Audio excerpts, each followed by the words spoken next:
Assalamualaikum warahmatullahi wabarakatuh. Perkenalkan, nama saya Yami Febrianti, NIM 19022051, jurusan PG PAUD Fakultas Ilmu Pendidikan Universitas Negeri Padang. Baiklah, dalam video administrasi dan supervisi pendidikan kali ini, saya akan menjelaskan tentang proses dan teknik supervisi pendidikan. Baiklah, saya akan menjelaskan beberapa topik tentang proses dan teknik supervisi pendidikan.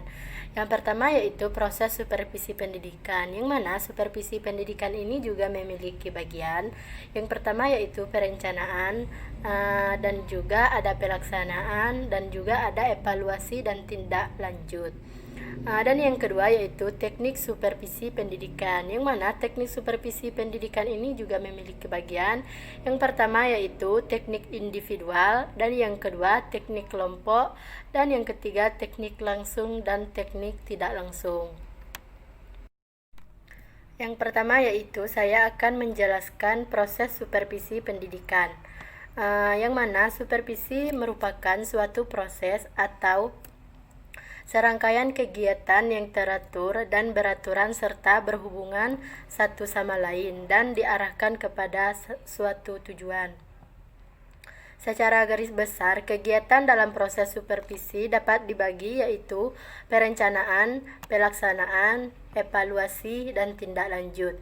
Yang mana perencanaan supervisi perlu disusun oleh supervisor agar pelaksanaan supervisi dapat terarah. Selanjutnya yaitu pelaksanaan. Pelaksanaan supervisi pendidikan mengikuti beberapa kegiatan.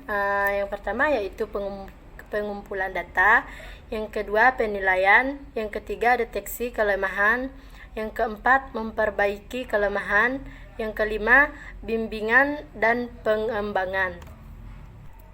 Selanjutnya yaitu evaluasi. Evaluasi dilakukan untuk mengetahui tujuan yang sudah dicapai, hal-hal yang sudah dilakukan dan hal yang belum dilaksanakan.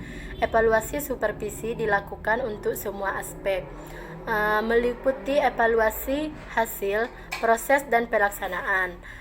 Teknik evaluasi yang dilakukan wawancara, angket, observasi penampilan dan tingkah laku guru, kunjungan kelas, dan memperhatikan reaksi dan pendapat pihak ketiga seperti sesama guru, pegawai, dan orang tua. Selanjutnya, tindak lanjut. Dalam melaksanakan supervisi kegiatan belajar mengajar diperlukan instrumen berupa lembar pengamatan dan suplemen observasi atau keterampilan mengajar, karakteristik mata pelajaran, pendekatan klinis, dan sebagainya. Dalam pelaksanaannya, kegiatan tindak lanjut supervisi akademik sasaran utamanya adalah kegiatan belajar mengajar. Hasil analisis catatan supervisor dapat dimanfaatkan untuk perkembangan keterampilan mengajar guru atau meningkatkan profesionalisme guru dan karyawan. Setidak-tidaknya dapat mengurangi kendala-kendala yang muncul atau memungkinkan akan muncul. Umpan balik akan memberi pertolongan bagi supervisor dalam melaksanakan tindak lanjut supervisi.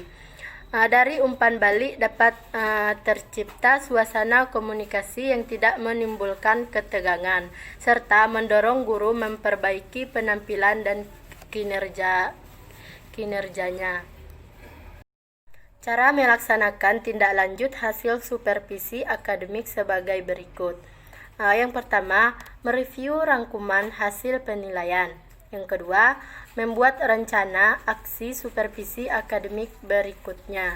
Dan yang ketiga atau yang terakhir yaitu mengimplementasikan rencana aksi tersebut pada masa berikutnya. Selanjutnya yaitu teknik supervisi pendidikan. Yang pertama, saya akan menjelaskan teknik individual, yang mana teknik supervisi yang bersifat individual dipergunakan apabila orang yang disupervisi dihadapi secara perorangan. Biasanya dilakukan terhadap individu-individu yang mempunyai masalah khusus dan bersifat pribadi. Teknik supervisi yang bersifat individu dapat dijelaskan atas beberapa macam, yaitu yang pertama kunjungan kelas, yang mana untuk mengetahui lebih dekat atau nyata tentu belajar mengajar guru di kelas. Seorang kepala sekolah memilih pengawasan biasanya mengadakan kunjungan pada setiap kelas di mana guru-guru sedang mengajar. Tujuannya untuk menolong guru-guru memecahkan kesulitan-kesulitan yang mereka hadapi dan mempelajari sifat dan kualitas secara belajar anak dan bagaimana guru membimbing murid-muridnya. Selanjutnya, teknik supervisi dalam bentuk kunjungan kelas ini dapat dibagi atas kunjungan tanpa pemberitahuan sebelumnya, kunjungan dengan pemberitahuan sebelumnya, dan kunjungan atas dasar undangan guru. Yang poin kedua yaitu observasi kelas. Observasi kelas ini biasanya dilakukan melalui dua cara, yaitu dengan cara observasi langsung, yakni supervisi mengobservasi langsung guru yang mengajar di kelas. Ini berarti supervisor harus berada sama-sama dengan guru dalam kelas.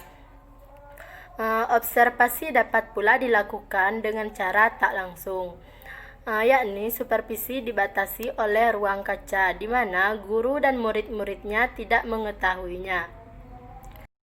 Tujuan observasi adalah untuk memungkinkan sehingga data tersebut dapatlah digunakan dalam menganalisis kesulitan-kesulitan yang dalam usaha memperbaiki hal belajar mengajarnya. Selanjutnya, percakapan pribadi. Selanjutnya yaitu percakapan pribadi, yang mana salah satu alat yang penting dalam supervisi adalah individual, yaitu supervisor dan guru dapat bekerja secara individual, memecahkan problem-problem pribadi yang berhubungan dengan jabatan mengajar. Personal dan profesional problem, misalnya pemilihan dan perbaikan alat-alat belajar, penentuan dan penggunaan metode mengajar, dan sebagainya. Selanjutnya, saling mengunjungi, yang mana intervisation ialah saling mengunjungi antara rekan guru yang satu dengan rekan guru yang lain yang sedang mengajar untuk saling memberi dan menimba pengalaman di antara sesama rekan guru di sekolah yang sama maupun pada sekolah yang berbeda. Selanjutnya yaitu menilai diri sendiri. Menilai diri sendiri adalah suatu teknik supervisi individual yang paling objektif tetapi yang paling sukar untuk dilakukan. Apabila jika dilakukan dengan kesadaran yang penuh untuk melihat kemampuan diri sendiri dalam menyajikan bahan pelajaran.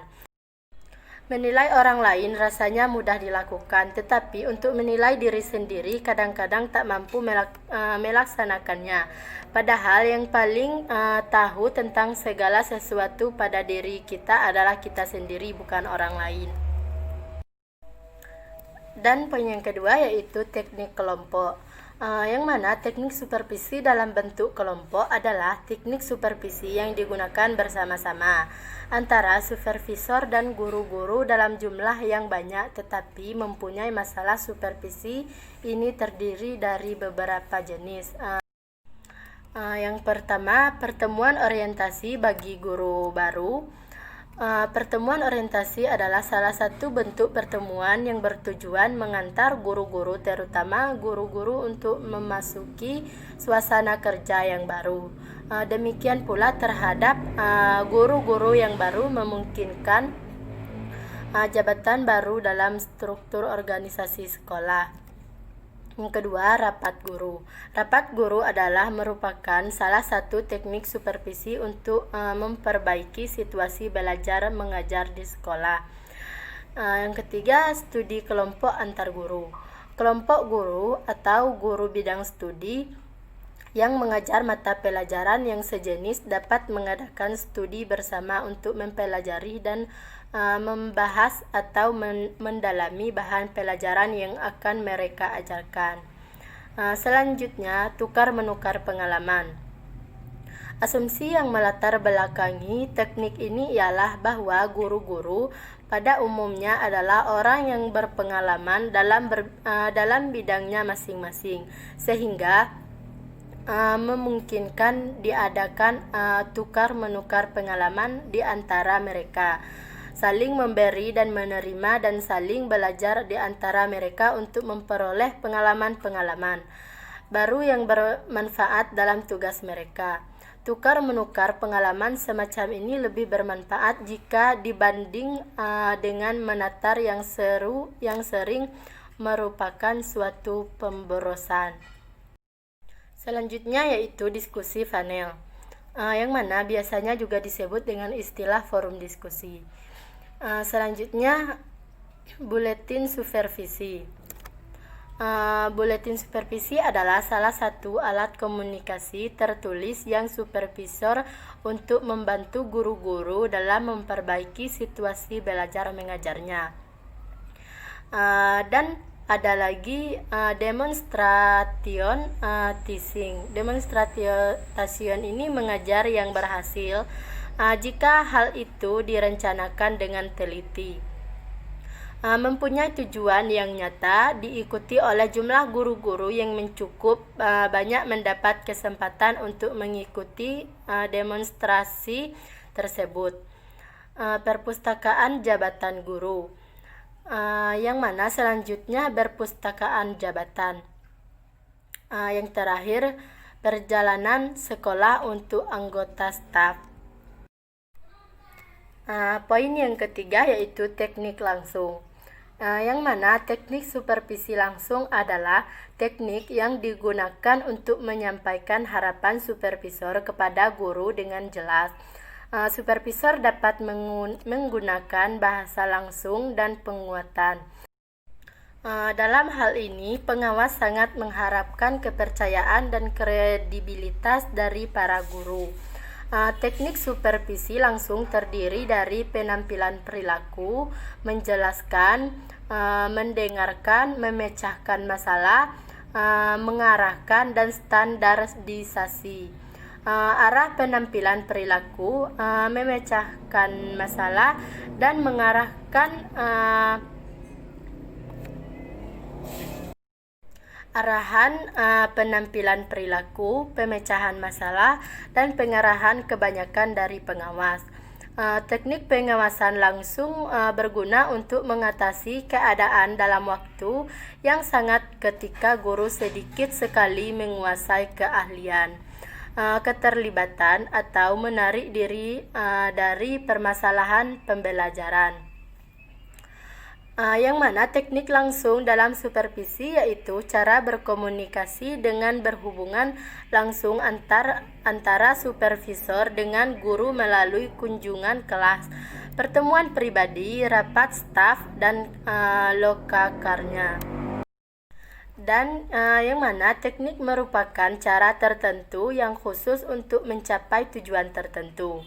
Suatu teknik terdiri dari berbagai kegiatan yang teratur dan alat untuk mencapai tujuan. Yang terakhir atau poin yang keempat yaitu teknik tidak langsung. Teknik supervisi tidak langsung adalah pendekatan masalah pengajaran yang sifatnya tidak langsung menunjukkan permasalahan, melainkan seorang guru bercerita mengemukakan permasalahan yang mereka alami. Supervisor atau kepala sekolah menyimpulkan permasalahan guru tersebut, kemudian memberi bimbingan dan mengarahkan. Baiklah, itulah penjelasan dari saya tentang proses dan teknik supervisi pendidikan. Salah dan kurangnya saya mohon maaf. Saya akhiri dengan wabillahi taufik wal hidayah. Wassalamualaikum warahmatullahi wabarakatuh.